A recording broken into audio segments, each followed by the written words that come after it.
obviously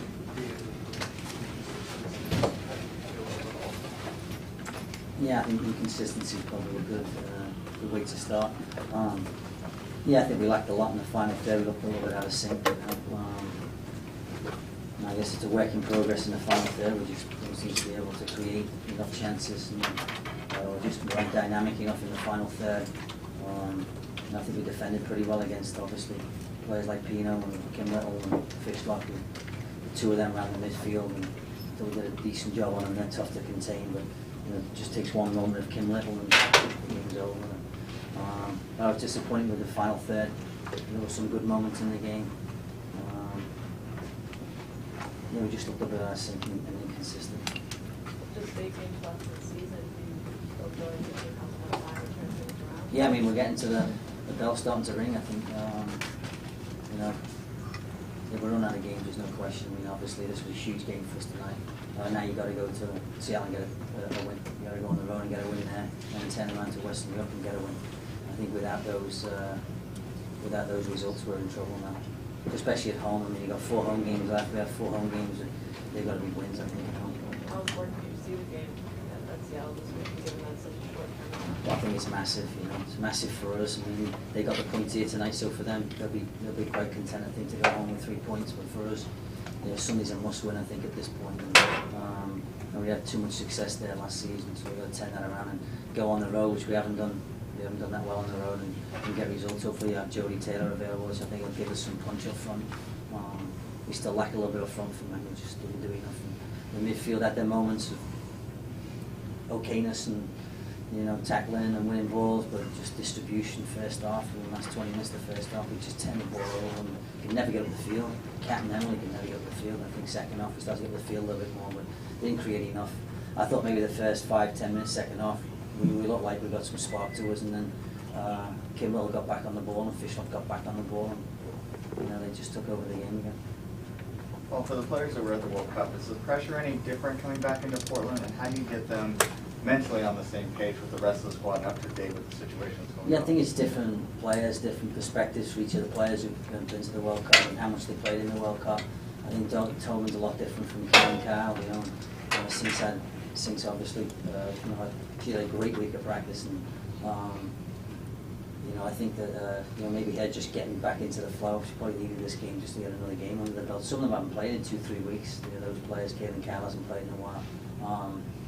McCall hasn't played in 3 weeks, and she looked a bit rusty tonight. I thought work rate was excellent, but just not. We weren't tight enough on the ball. Pokemon obviously hasn't played a game since before the World Cup. She got injured right before the World Cup, so we got to get her fit. She's probably about 80%, 85% fitness-wise, and you got to get Jody fit. And the back line's been pretty well. Steph Catley, I think, slotted in. She played last year, so hers is pretty easy to do. She's probably 80% too. She's carrying a knock still, but we have no choice but to try and get them in the lineup as fast as possible. But my job's to put them together and put them on the field. And I felt pretty confident coming in. They played a game last weekend on Sunday, and that lineup that went out tonight was a lineup that went out Sunday. They played really well and looked sharp, looked dangerous in the final third. And come game time today, we just didn't look that dangerous in the final third. So it's back to the drawing board.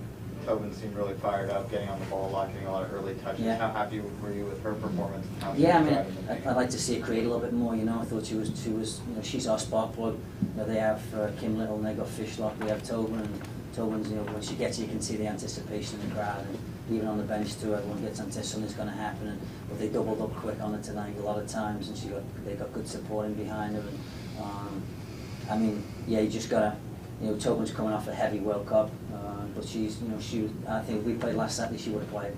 She was probably one of the few World Cup players to play, and she played in the bathtub. She loves the game. And I think that's what I love about Tobin. She doesn't have that superstar mentality that I'm not really quite ready yet. She wants to play, and she's gone going. I think tonight she showed glimpses of really good stuff, and you can never fault her work rate. She's good both sides of the ball, and some people say those type of players aren't like that, but she works hard behind the ball. How special was the environment, the support from the fans? Yeah, I think that's the biggest slap in the face for us. The fans were fantastic tonight. Even the start of the second half, we got a little bit of momentum, and you could feel the fans getting up. They're all off the seats, and such momentum for the team. We just couldn't deliver. to lay an egg, you know, on a game when you got that many people is tough. It's a tough one for everybody to swallow. And you can see the disappointment in the group, and I'm sure the disappointment in the fan base too. But to put that kind of numbers in is unbelievable. And, you know, again, we've got to go to Seattle and win for them, really. I mean, usually we travel 2,000-3,000 to Seattle with us, so I'm hoping they make the journey up. But you can see women's soccer's come a long way. I think in the last, you know, even the last 2 months, maybe it's come a long way. But we didn't deliver tonight, unfortunately for us, with a kind of crowd like that. And hopefully we can get them back and do a better job against Boston. Coach, how long do you think the World Cup buzz or bounce will last for the NWSL? Portland or in other cities?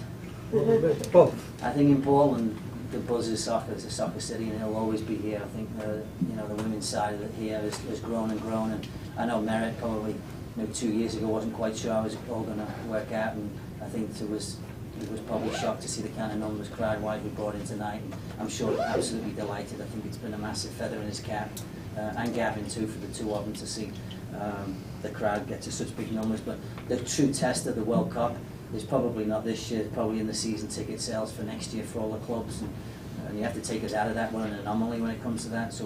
But you know, with Boston, Chicago, these places that have got a huge boost right now, can they deliver season tickets and stuff? And hopefully for our sport, I know everybody's working out, the teams are working hard to get it done. And you know, we're all in this together. Our job's to entertain. Our job's to put teams at the park that people want to come pay money to watch, and put them in suitable stadiums for people to watch. And I think that's the next step for everybody, and you know, hopefully they can do that, the whole league.